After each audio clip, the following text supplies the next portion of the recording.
Bueno, ¿qué tal? Estamos entonces en esta última parte por lo menos de la parte teórica del seminario interno. Después, sinceramente, espero aportes, nuevos videos, lo que quieran aportar para que sigamos construyendo el saber, por lo menos en lo que a mí toca. Quería explicitar la propuesta teórico-metodológica que hicimos en el propio proyecto, digamos que construimos junto con Eduarda, Ale, Sole, Mariel, y siempre abierta al análisis.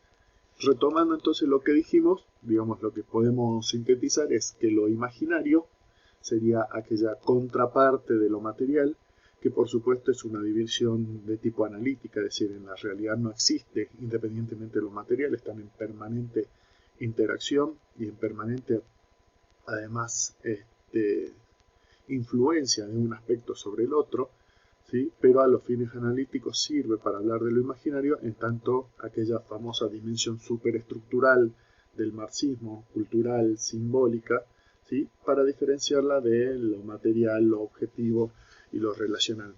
Lo cierto entonces sí que es importante retomar de Castoriadis que las instituciones no forman parte solo de lo simbólico, sino también de lo material, es decir, que instituyen lo material porque una vez creadas, aún con fines justificativos de lo social, empiezan a generar sus propias relaciones y su propia realidad, tanto imaginaria como material, ¿sí? Pero lo imaginario entonces sería uno de estos grandes campos o esferas de lo social para a fines analíticos. Ahora bien, el imaginario social, entonces, desde esta perspectiva, sería cuando aquello imaginario, lo imaginario, se encarna en una cultura, instituciones, leyes, creencias particulares, en una sociedad. Podríamos llamar que es la cultura en un momento dado, ¿sí? Entendiendo la cultura como algo complejo, digamos, que incluye no solo los aspectos artísticos, sino todas las formas de hacer y de pensar. Bueno, eso sería el imaginario social. Siempre teniendo en cuenta que el imaginario social no existe, a menos que uno esté hablando del imaginario social hegemónico, dominante en una época y lugar determinados.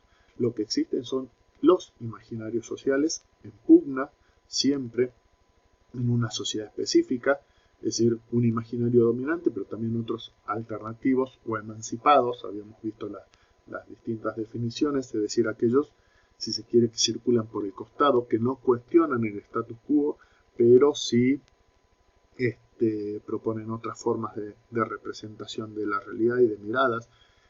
También tenemos imaginarios subalternos, quiere decir aquellos que están pensados desde la dominación, desde el lugar del dominado, pero donde el sujeto encuentra cierto margen de acción, cierto espíritu reformista, sino revolucionario, y tenemos los abiertamente contrahegemónicos, aquellos que se oponen al imaginario dominante, siempre pensando en la hegemonía como una relación dialéctica, contractual entre formas de ser.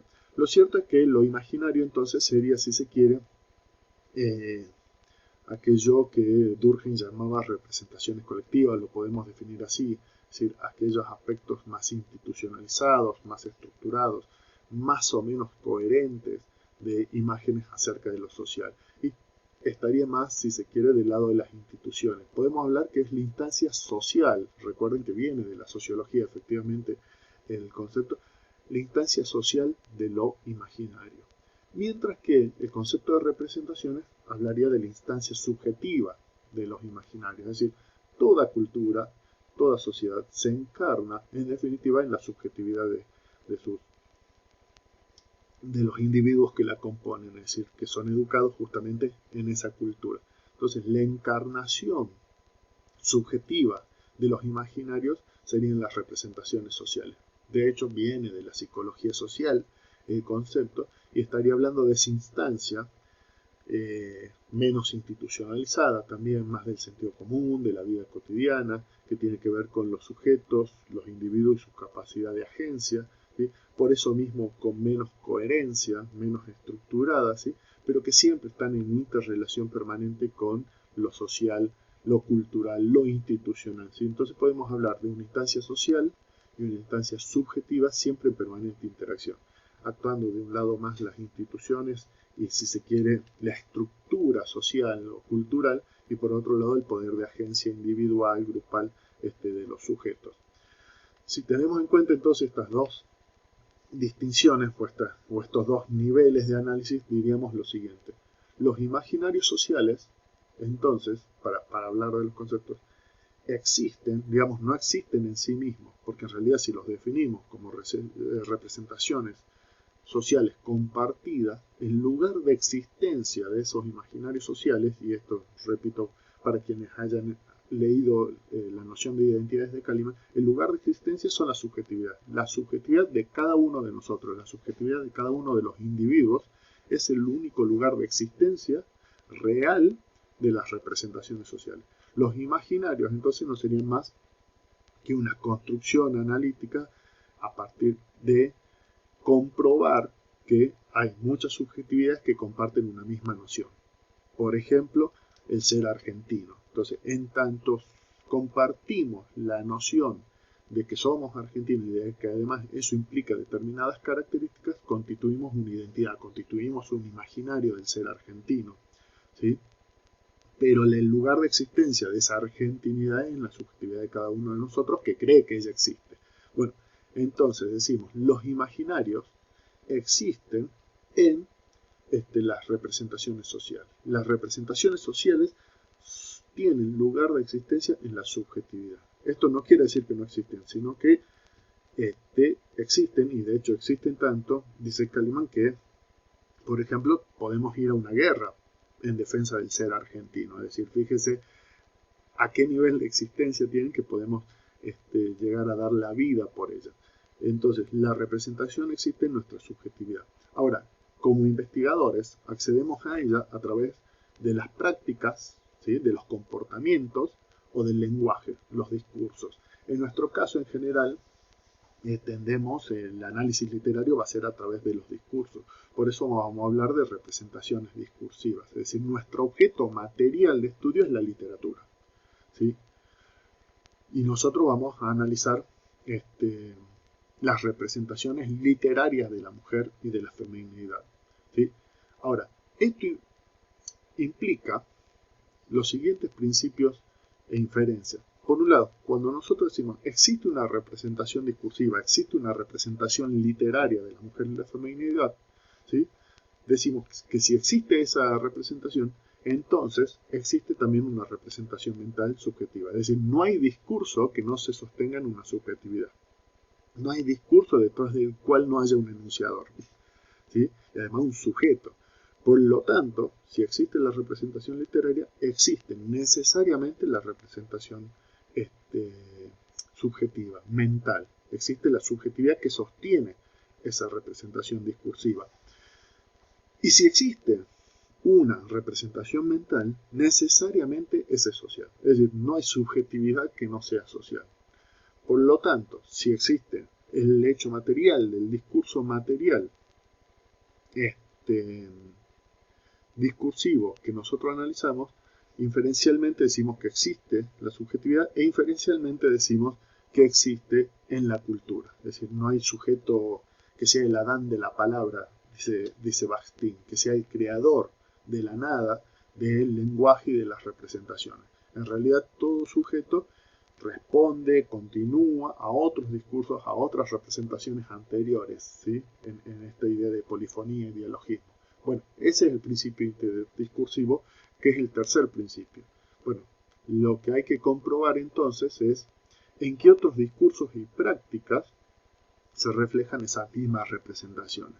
Bueno, este tipo de principios nos señalan tres objetos de análisis distintos para nuestro proyecto.